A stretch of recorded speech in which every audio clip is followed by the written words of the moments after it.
सोना जो कभी सेफ इन्वेस्टमेंट माना जाता था, आज वही निवेशकों के लिए सबसे बड़ा कंफ्यूजन बन चुका है। कभी रिकॉर्ड हाई तो कभी अचानक गिरावट।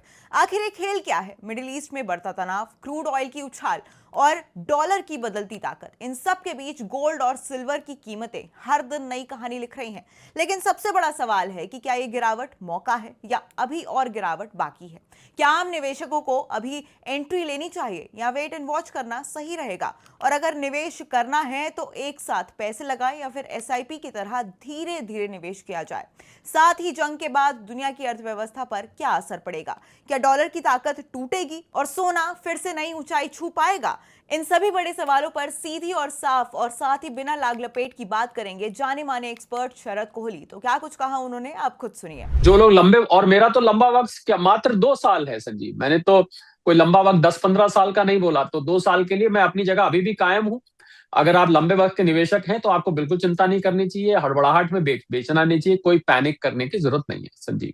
सर, ये मौका है आपदा को अवसर में बदल दिया जाए। जो लोग सोने में डर रहे थे, पांव रखने से, आगे बढ़ने से, सुनार की दुकानों पे, देहरियों पे झांकने से कांप रहे थे, उनको मतलब आपके हिसाब से कांपने की जरूरत नहीं। तो क्या सर ये माना जाए आपकी बातचीत से कि जो जंग चल रही है ईरान इजराइल की, अमेरिका जिसमें घुसा हुआ है जबरदस्ती, मिडिल ईस्ट की जंग जिसको कह सकते हैं हम, इस जंग में जो क्रूड ऑयल तेल का जो तेज तूफानी बहाव आया है, उसने इसके रेटों को पतला कर दिया है, हल्का कर दिया है सोने चांदी के। सर आप ये कहना चाह रहे हैं आम भाषा में लोगों के लिए? बिल्कुल। क्रूड, केवल और केवल क्रूड ऑयल की वजह से डॉलर की डिमांड बढ़ी है, डॉलर की डिमांड से डॉलर इंडेक्स बढ़ी है। और मजे की बात यह है इसमें संजीव, समझने वाली, आपकी बात का तो मैंने जवाब दे दिया, पर मैं थोड़ा सा इसको और आगे ले जाके समझा देता हूं कि दोहरा रहा हूं मैं अपनी बात को। जो देश अपने आप को लड़ाई में झोंकता है उसकी करेंसी कमजोर होती है, क्योंकि उसकी अर्थव्यवस्था कमजोर होती है। लड़ाई आपकी अर्थव्यवस्था को मजबूत नहीं बनाती है। आपका पैसे, $1 बिलियन रोज अमेरिका खर्च कर रहा है, शायद इससे भी ज्यादा। उसकी पहले ही हालत, $200 बिलियन का ट्रंप साहब ने अमेरिकन सेनेट से फंड मांगा है कि फंड दीजिए, हमें युद्ध में लड़ना है। जबकि और 60% जनता अमेरिका की, कल सर्वे हुआ था एक परसों, उसमें 60% जनता अमेरिका की ट्रंप साहब के साथ इस युद्ध में नहीं खड़ी है। वो कह रहे हैं ये युद्ध की जरूरत नहीं थी, ये बिल्कुल हम इसके साथ नहीं खड़े हैं। तो अमेरिकी अर्थव्यवस्था ओवरऑल, अमेरिका में गैस के दाम बढ़ गए थे। तो जितने भी आर्थिक पैमाने हैं, पहले ही हम $39 ट्रिलियन अमेरिका के वो उधार की बात चुके हैं।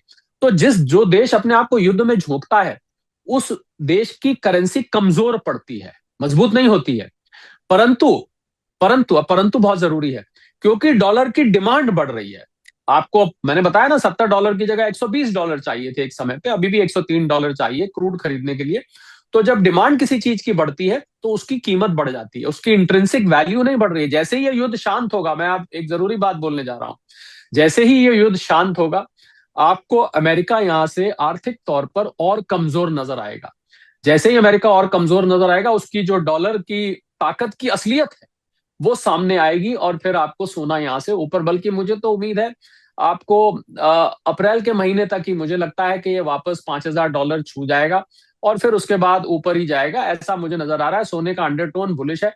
किसी भी सेंट्रल बैंक ने संजीव सोना नहीं बेचा है। जो बड़े लोगों ने, जिन्होंने लिया था, जिन्होंने बड़ी मात्रा में सोना लिया था, किसी ने अभी तक सोना नहीं बेचा है।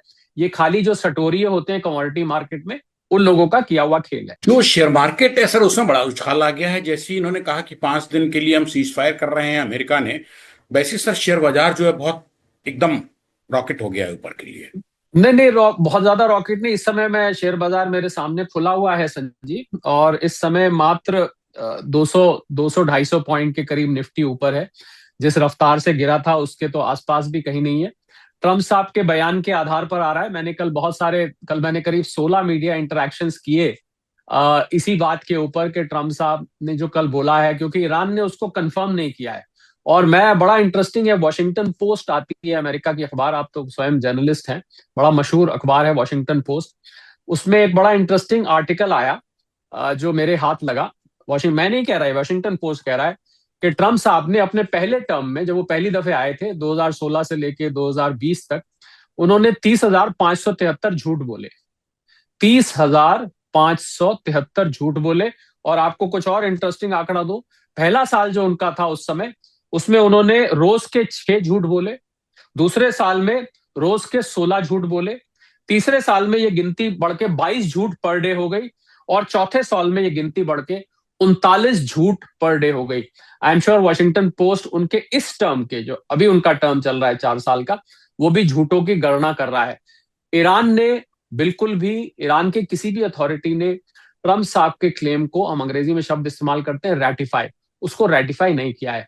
जब तक ईरान इस पर कंफर्मेशन नहीं देगा उसी टोन में, जिस टोन में जब दो लोगों के बीच में बात होती है तो एक ही टोन में होती है, उसी टोन में जब तक ईरान रैटिफाई नहीं करेगा, व्यक्तिगत तौर पे मैं आपको पहले भी कह चुका हूं, मैं दोहराता हूं, मुझे ट्रम्प साहब पे बिल्कुल भी यकीन नहीं है। वो कुछ भी कहते रहे, मुझे किसी बात पे यकीन नहीं है। और इसीलिए शायद मार्केट चाह रही थी शेयर मार्केट ज्यादा ऊपर उठना, 500-600 पॉइंट ऐसे लग रहा था, पर मुझे लग रहा है मार्केट को भी समझ में आ रहा है कि ट्रम्प आखिर हैं तो ट्रम्प साहब।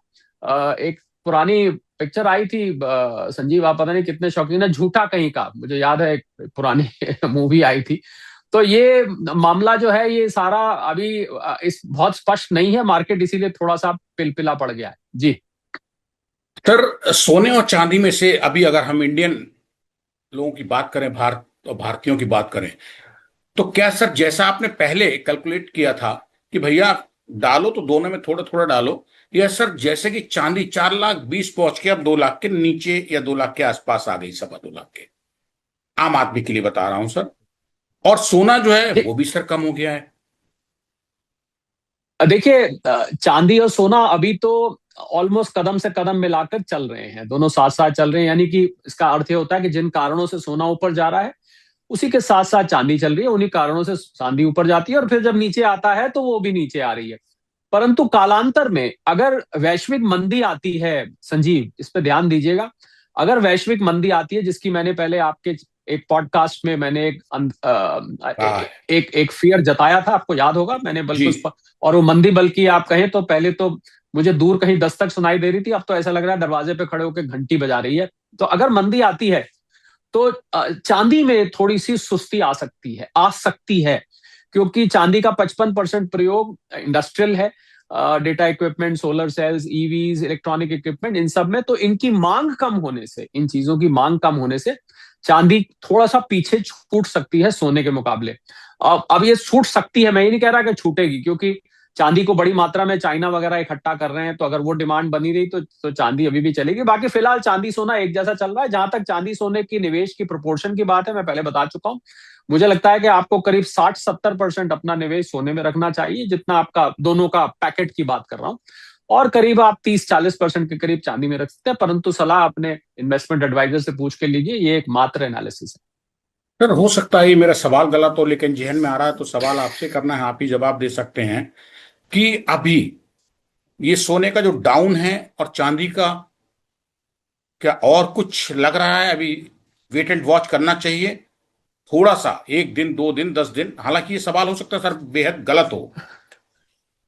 नहीं, सवाल आपका बिल्कुल दुरुस्त है और बहुत अच्छा सवाल है, और ये लाखों करोड़ों लोगों के मन में ये सवाल है। देखिए, क्या होता है कि जब न्यूज फ्लो पे आधारित, संजीव, कोई एसेट क्लास चल रही होती है, खबरों पर आधारित या कुछ डेवलपमेंट्स पे, इवेंट्स पर आधारित, तो उसको तो प्रेडिक्ट कर पाना बहुत कठिन है। ये तो आप भी जानते हैं, मैं भी जानता हूं कि न्यूज को प्रेडिक्ट कर पाना बहुत कठिन काम है, क्या आगे होगा क्या नहीं होगा। परंतु मुझे ऐसा लगता है शायद अगर स्ट्रेट ऑफ हॉर्मुज नहीं खुला या बात बिगड़ गई यहाँ से, और बिगड़ के ये नौबत आ गई कि एनर्जी एसेट्स पे हमला होना शुरू हो गया, तो क्रूड ऑयल और बढ़ेगा, और क्रूड ऑयल और बढ़ेगा तो सोना और नीचे आ सकता है। अगर आपको वीडियो पसंद आई हो तो इसे लाइक जरूर कीजिएगा और साथ ही स्टेट मिरर पे ऐसी ही और खबरों के लिए आप बने रहिए।